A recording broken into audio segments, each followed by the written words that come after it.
What's up, everyone? I'm Lexi Rafael, and we also have Michael Johnson in the house. We have Fonzi joining us today, one of the BIZBROS, and so it's going to be a party. Let me just do a little bio so you know a little bit more about him and specifically about the BIZBROS. This bio is about both of them. So the BIZBROS have spent the last 5 years learning the strategies and techniques from some of the top marketers in the world on how to create content that turns into profit. Throughout their journey, they discovered the systems and principles on how your business can achieve the frictionless sale. They explore framework strategies and distribution models in order to turn your content into profit. In the last few years, they've helped companies like Orangetheory, Redbull, JWB Property Management, the CSI Companies, Think Different Theory, University of North Florida, Smile Stylist, F45 Fitness, and many more. So we got some good stuff today. Woo-hoo, we're excited. Song, and then we'll bring them on. Rock and roll. Listen, there's a lot to learn when growing and scaling your business. That's why we created the Business Choreography podcast, where we talk about choreographing your marketing, operations, and sales into dynamic systems that increase your revenue and your impact. We'll explore solid business principles and discuss all things that make businesses dance to success with clarity. We'll help you figure out where the holes are in your business and what you can do to fix them. Think of us as your official business choreographers, aka your insider growth strategists. Remember, your choreography matters. Welcome to the Business Choreography Podcast. Cool. Fonzi! Fonzi in the house. What's up, One guys? of the BIZBROS. We are so excited to have you on. Thank you for joining us. Thank you. I'm so pumped up. That intro got me pumped up. I felt like I was in a motivational movie, running along the beach in there, rethinking our whole strategy. So yeah, I absolutely love it. Thank you for having me, guys. Yeah. Absolutely. We like to start with this question with all of our people. And it's fun because we've already done the interview with your brother. So we're so excited to see the differences and hear the differences and how you guys tell it differently. But as you heard in the intro, we talked about the rabbit hole. And we found in our journey, like once you get into the marketing world, there's a little bit of a rabbit hole, right? And so what was your rabbit hole moment? That's what we want to hear. That's a beautiful question. I think I'm going to rephrase that question. What hasn't been my rabbit hole moment? I feel like I am constantly driven to rabbit holes. And, personally, I was kind of like the one that dig a little bit deeper at first into the online marketing world when he had a job and I was about to graduate from college. I didn't have a, settled job, if you want to put it that way. I was working here and there helping, coach 2 to 6 years old in soccer, which taught me a lot of patience. But I was, looking for different opportunities. How do I make more money? What can I do? And obviously, I wanted to make money from the comfort of my couch, right? It's like, that sounds absolutely amazing. How can I make money online? Was that what I type on Google? And all these things started popping up, right? As we know, one of them, it was around the time where, ClickFunnels, Russell Brunson, he launched his first book, .com Secrets. Yeah. And I kind of ran across his ad. Obviously, they retargeted me for eternity. They still retargeting me probably from that time. And Us too. yeah, I got the book. I got, how they call it, the Kool-Aid. I got into the environment, the ecosystem. And as soon as I started reading the book, I was like, I'm hooked. I was like, wow, it's so easy, right? For me, it was the belief of it's so easy to make this happen, right? It's doable. I can actually sell whatever I want online. But then the question was, what am I going to sell? And, as I started going down that rabbit hole, obviously I started learning a little bit more about funnels, online marketing. Then we started investing in our first course. It was a $1,000 course by Ty Lopez, right? The controversial public figure, Ty Lopez. He was kind of like promising people that social media marketing agencies were the next big opportunity, which honestly, I believe they were a pretty big opportunity. Not sure if it was the biggest one, but it helped us, right? But we went down that rabbit hole, just learning. What is the trick? What are the strategies? And personally, at that moment, I was on the mindset of what is the one thing that is going to take me quickly from being a bum in my couch to being a successful entrepreneur in my couch, right? Which now looking back at it, I'm like, this is totally ridiculous. But that was the mindset, right? I just wanted the quick win. And I was diving into all these tips and tricks and strategies and, secrets and hacks just because of the fact that I didn't really want to put in the work. I just wanted a quick win. That's great. Love that. Next thing. That was beautiful. Thank you for answering that. Have you ever had to throw a Hail Mary in your business? And keep in mind, we have heard the story from your bro. So let's see what your version of the Hail Mary is in the business. Yeah, absolutely. I'm pretty sure they're gonna align there. I think it's the same Hail Mary we have in mind. I think he experienced it differently because personally, I believe he had more at stake, right? More on the line. Yeah. And me, not so much, right? He has a family, right? He had a job at the moment. I was just by myself, of course I have my brother and everything, but in terms of bills and responsibilities, my only responsibility is literally to BIZBROS and then to my soccer team, go play soccer, on the adult soccer league. So it isn't even that serious. So that Hail Mary that you're mentioning is the podcast, right? For us in March 2020, about 2 years ago now, actually, the 18th is when we published our first podcast episode. And so cool. Yeah, we, around that time is when everything started coming into lockdown because of, the COVID. And here in Florida, slowly but surely, everything started closing as well. And our clients at that time were mostly brick and mortars. We didn't offer exactly what we offer right now. It was kind of like an evolution. We were trying to figure out where we were in the marketplace, but we're working with content. So we were going to places physically and record, and help people with their content. So obviously when they shut down and we couldn't do that anymore, all of our clients were like, bye-bye. Not all of them, about 80%, which was a huge hit, especially if 80% of your business, right? Like, especially if your business is not making that much money, right? 80% is a lot. So my brother, obviously, he went into immediate freak out. I'm not going to lie. I personally, obviously, more than freak out, I think I was kind of like frustrated and a little bit disappointed. Like, wow, all this effort that we've been putting in. Because at this point, we've already tried multiple other businesses, right? We tried screen printing, stickers. Then we transitioned a little bit marketing agency, developed course, a lot of stuff, right? A lot of freelancing mostly, but this felt finally like we had a business going on. And then when 80% of them tell you goodbye, it was pretty bad. My brother did freak out a lot, so I told him, go for a walk because I cannot stand your negative energy around me right now. And I sent him out for a little walk. I sat at the office, and then when he came back, we started chatting, and we realized, hey, we were actually trying to figure out how to pivot from these clients. Like, we weren't enjoying working with them as much. And we want to do work with people that we love, people that is fun to be with.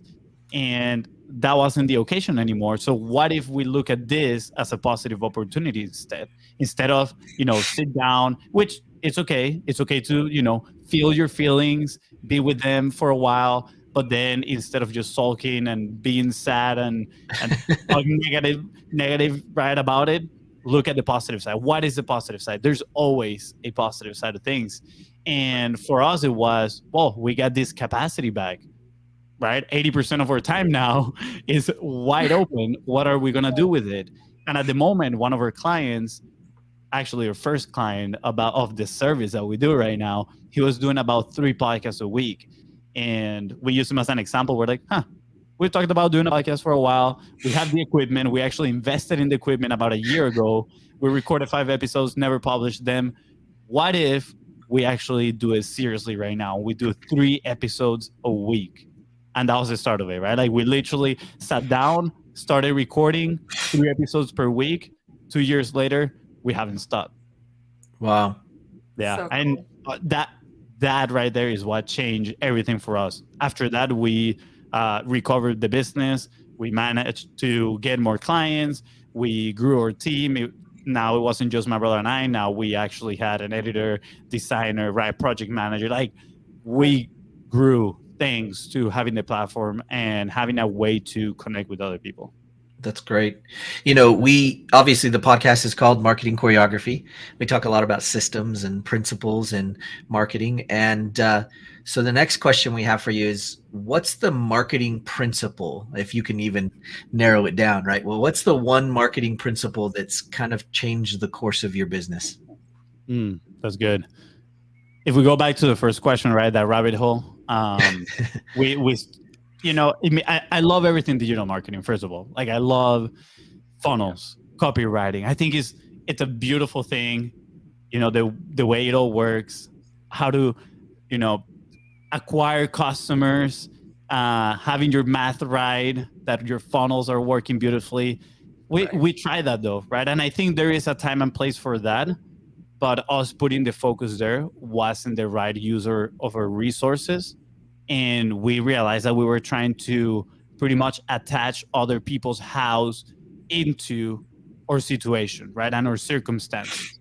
And it doesn't always work that way. So we needed to figure out, or how are we going to do things that fit our capacity or resources that, most importantly, overall, we can actually execute on those things on a consistent basis. Right. So having now that clarity, we started realizing that the podcast for us was a way to communicate with people, right? We started offering a high ticket service, right? Not just a one-time payment, but it was a month-to-month service that would give us, the revenue that we needed to now have more of that cash resource to invest in other part of our business. That is, hiring awesome talent, or whether we wanted to invest in other places. And we realized that, hey, this is what we need to focus on, right? What is our principle? Well, we need to connect with the right person, right? Build rapport with them and put a lot of emphasis on these relationships. Going back to the funnel world, funnel land, how we're calling it right now, my brother and I, it's a beautiful place. We love funnel land. We don't have anything against it. But in there, it's talk a lot about marketing to the masses, right? Yeah. Hey, you need this amount of traffic and then convert 20% inside of your funnel, 5% sales page, whatever it is, right? Again, beautiful concept. But when you start looking at it, how am I going to drive all that traffic? I don't have the cash resource to, put ads and bring all these people in here. Or maybe I don't have the time resource to invest into a summit, right? Where I'm going to bring 20 other people with huge lists, whatever, right? We need to look at our resources. And if we want to pull that huge audience into our funnels, it's very challenging. So for us, we realize, why don't we leverage the relationships that we're building inside of our podcast? There are people that, have influence, have, resources, because they have, we're interviewing, we're talking with people with successful businesses. Why don't we, put more emphasis on building those? Why don't we just pour into those people, and I'm sure opportunities are going to come out, right? Now, we didn't leave it to chance, obviously. We started practicing transitions. How do we transition this into seeking opportunities? And eventually that led to our business growing. These people that we had, trust and rapport, and we just building, honestly, cool friendships with there. They started seeing the work that we would do and also the attention that we would put on our platform. And that translates into everything that you do on the side. And now they were open for a business conversation. They were open to see if it was whether a good, B2B partnership, or if it would be a good partnership for them to refer us to their network, or maybe sometimes we just became good friends, right? And that's totally fine with us, right? So if we want to boil it down to the minimal viable principle, right, it would be knowing exactly who you want to serve, right? Like your ideal customer profile, ICP, right? Who is that person that I really, really want to work with? And then how can I get in contact with them? And then how I transition that from, building rapport and having a great conversation to seeking opportunities. Those 3 steps pretty much have done everything for us. That's amazing. Drop the bomb right there. If you didn't write down notes on that, people, you got to stop this, pause for a second, write those down, because for the love of all things, that is Well, amazing.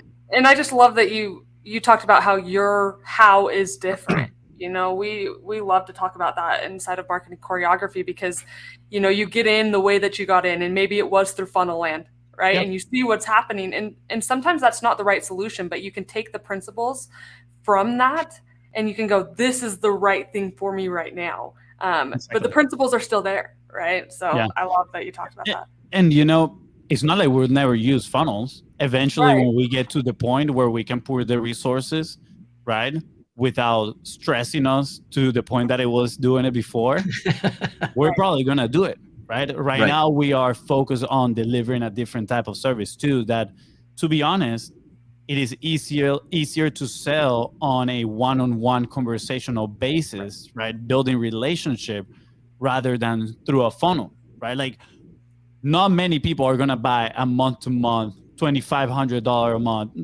service through a funnel. Like, they want to have a conversation to make sure that's the right type of investment. But now we're proving this thing, right? We're proving some of the frameworks, the things that we're doing with our clients.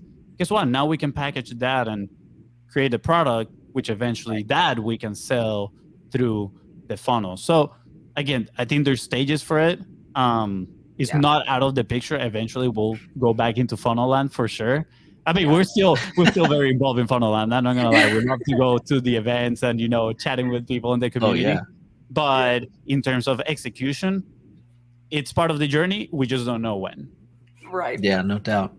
We, again, with a name like Marketing Choreography, it's funny how many times we talk to people and they say, well, we don't need marketing right now. And Lexi and I kind of like cringe and just like it hurts our soul. What are your thoughts about somebody saying they don't need marketing?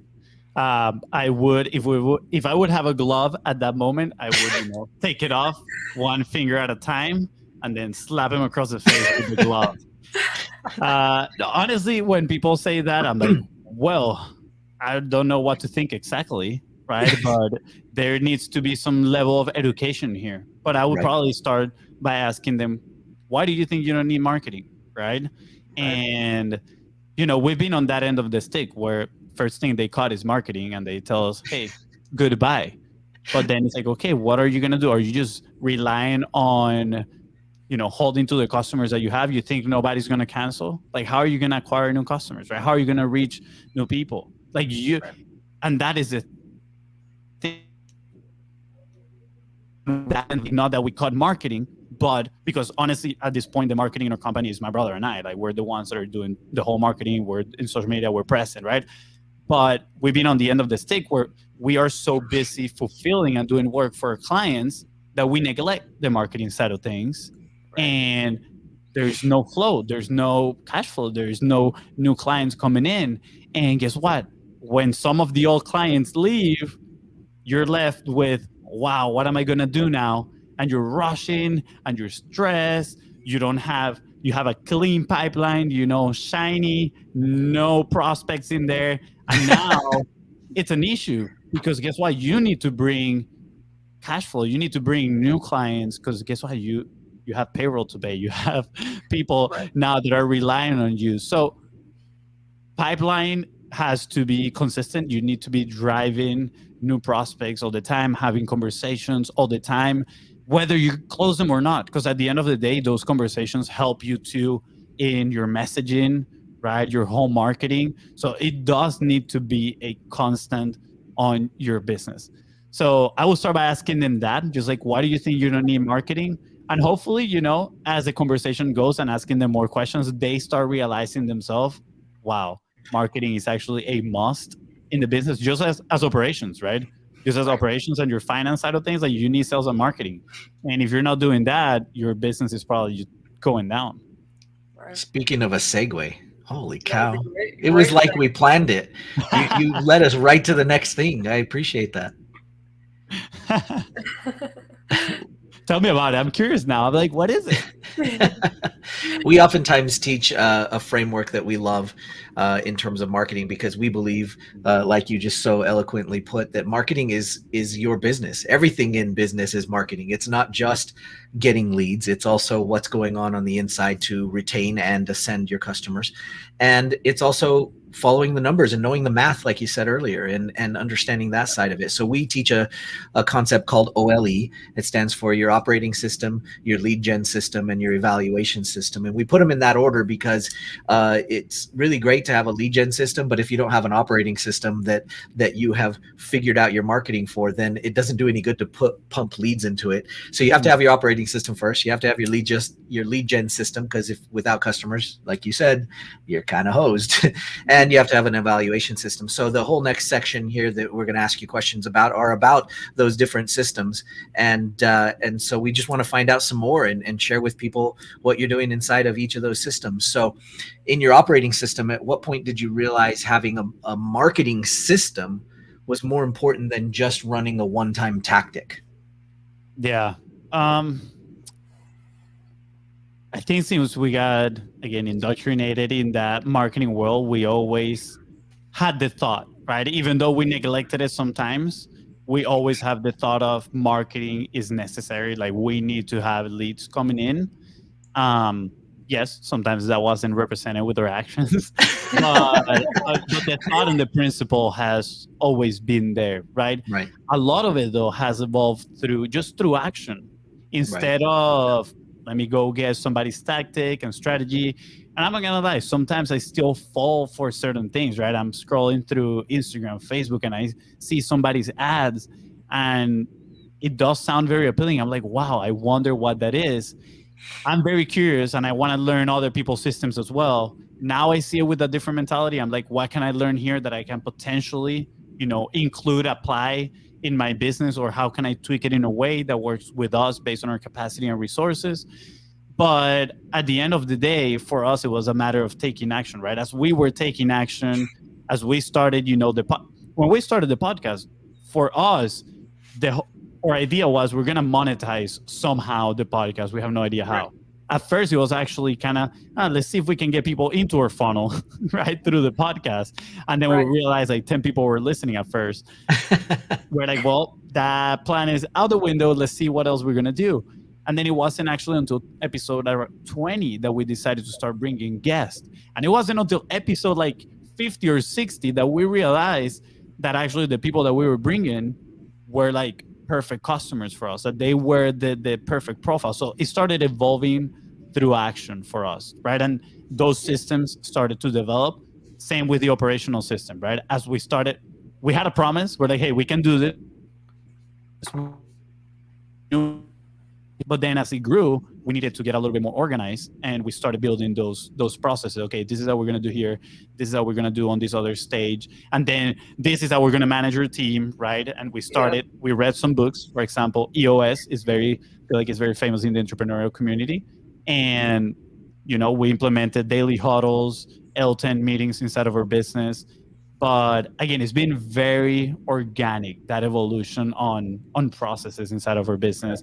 And honestly, most of it is just because of taking action. So if somebody takes something out of it from this conversation today, is take action and then reflect on it. Reflect on what you did, what were the challenges that caused, maybe what were the things that were pretty smooth, and then document them and then just keep going.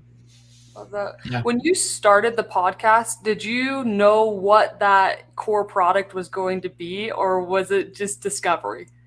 So we kind of knew the product already, because a few months before that, that's part of why my brother was very stressed out too.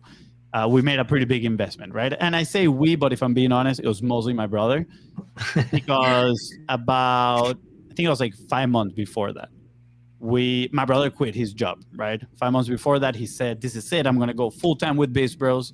And he went on something that I really admire, right? With a newborn and, married, he went on and grabbed a loan, picked a loan for a year of living expenses, right? So I don't know the exact number right now off the top of my head, but let's say it was like 40 grand. Let's say he had 40 grand of loans that would last him a year. And that was meant the year where we were just going to scale BIZBROS. We were going to dedicate our time to acquire new customers and just like improve our craft. Well, literally, the next day that he quit, we went to an event where they sold a mastermind for 20 grand. And we were like, heck yeah, let's do it. Oh my I God. personally was like, I want to do it. This is awesome. But at the same time, in my mind, I was like, we don't have that kind of money. And my brother was like, yes, we do. We do have it. I was like, oh no, he's thinking about using that loan money, right? And of course he was scared, because that would mean he's pretty much cutting the time frame that he gave himself for BIZBROS to be successful. He's cutting that in half now. And we're investing this in somebody that's sure, yeah, like we trust and we love this person. But at the same time, is it actually going to give results? You always got that, buyer's remorse. So we ended up investing the $20,000. We didn't put them all at once. We put a down payment, and then we had to pay kind of like in increments as we went through. But that was in part why my brother was so scared. Now, those 5 months between that investment and when we launched the podcast, they helped us a lot to refine what we wanted to do, because we were a little lost. We had a few options. We were kind of like, yes people, Somebody would come, they said, can you do this? Yes, of course we can. We would turn to YouTube and Google if we didn't know how to, and we would figure it out. But after that, we sat down, and with their help, we managed to distill kind of like our expertise, what we enjoy doing, what we knew we could, give results to people. And it came back to content, right? Which it turned into Content Momentum, which is a service that we offer right now. Right. Very cool. How many ways do you currently have to get people to that Content Momentum program? Yeah, honestly, right now is, so this is the beauty of, again, I know, and I go back to the podcast, but it's because honestly, is there one channel, right? If I'm being honest, the podcast, we bring people on, build those relationships, and then present them with the opportunity, right? It's very organic too. So that is like our one way. Now, the cool thing is that this compounds, because now we have over 200 guests that know what we do. They're friends. We have rapport. So when they know somebody that needs something, right, related, that we can potentially help them, something that it might be, field of expertise, they're referring them to us, right? They're sending them our way. So that is a cool way. At first, it was very challenging, because pretty much the only good quality leads that we had were the people that were just showing up into the podcast. Right. But as the show grows, you start seeing more opportunities develop, right? You start building your own Rolodex, which is absolutely amazing. And, the whole thing is, let me be of value to my community, to my people, to my friends that have come to the,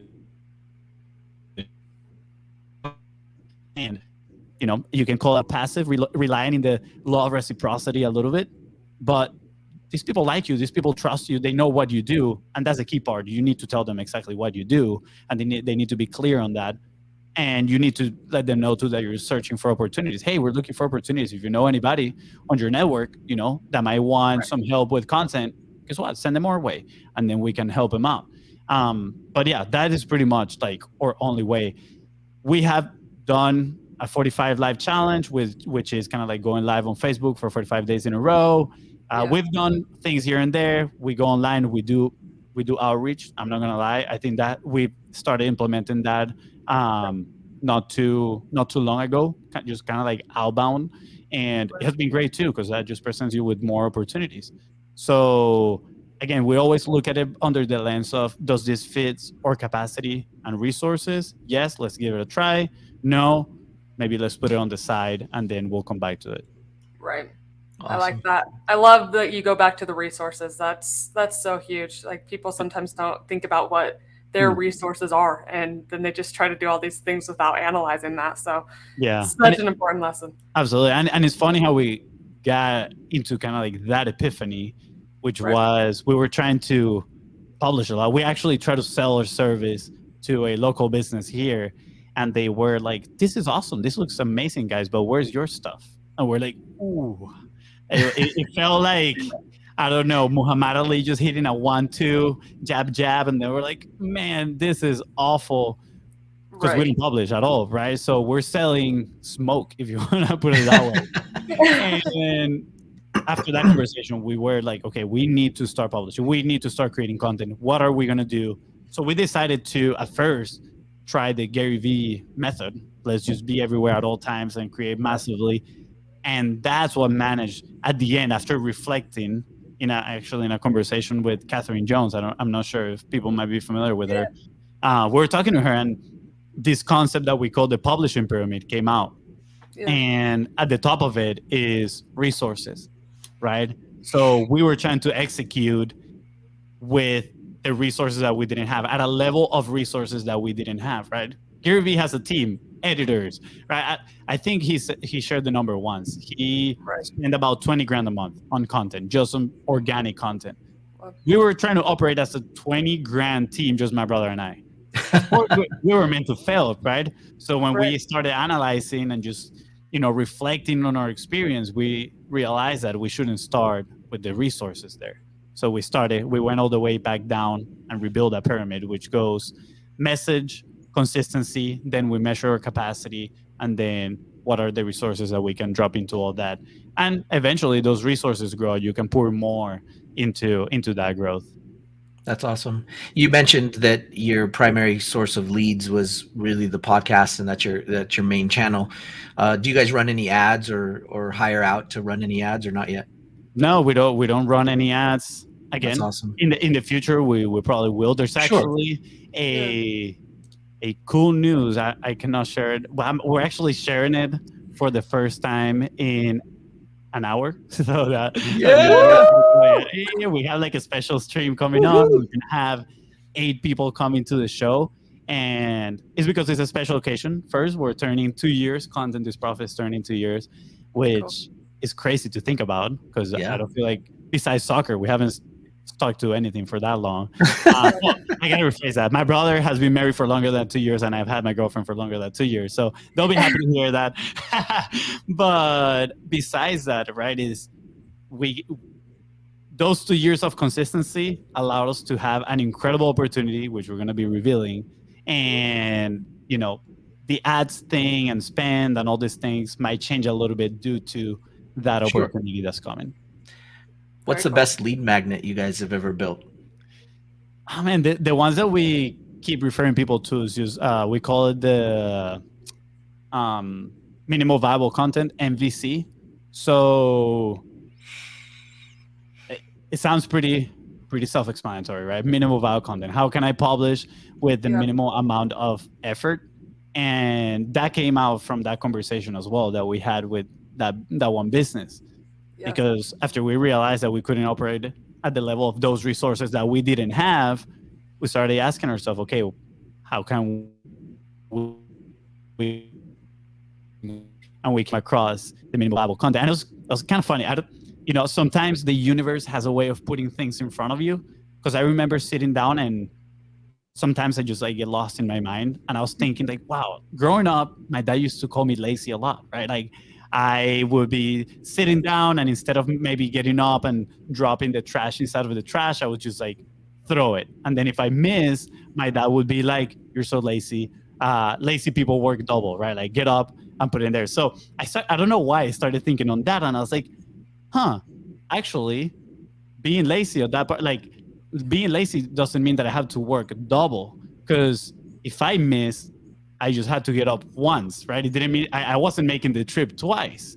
So that whole thought process right now seems irrelevant, but that whole thought process led me to, how can I create content the lazy way, right? And I know that doesn't sound pretty, but for me, it's more of a energy management type of thing. How can I create content the lazy way? Because at the end of the day, my objective is just to be in front of people, right? We say consistency is art, right? And art is an acronym for authority, relevancy, and trust, right? And literally being consistent is an art too. It takes a lot of work and effort to be consistent. So in my mind, I started saying, how can I publish the lazy way? And that's how the minimal viable content came across. And I'm not kidding you, literally 2 weeks after I came up with that minimal viable content topic, I picked up this book called Tiny Habits by BJ Fogg. I don't know if you guys have read it, but I think he says it in the first in the first chapter, he talks about minimal viable effort, right? And he's saying the key to developing new habits is not to make like this big habit and then just going all out. He's like, is building it one small step at a time, balancing ability and motivation, right? So he has a whole graph in there explaining it. And this was like 2 weeks after I decided to have lazy content, minimal viable content. And I saw the graph and I was like, I can't believe this. Like, literally the universe is just putting it in front of me, or my brain is so aware of the concept that I'm, unconsciously looking for this type of information. And I saw that and I was like, this is a perfect explanation for the minimal viable content, right? When are the moments in time where we have the most motivation and what require the least amount of ability to get something done? Those are the points in time where you are more apt to do something, to do the task that you want to do. So I always use the example of working out. You wake up in the morning, you're motivated, and guess what? Is the ability to do 10 push-ups is not that difficult. You can just drop on the ground and do 10 push-ups. So use that time to start the workout, to start that habit, right? High motivation, low level of ability.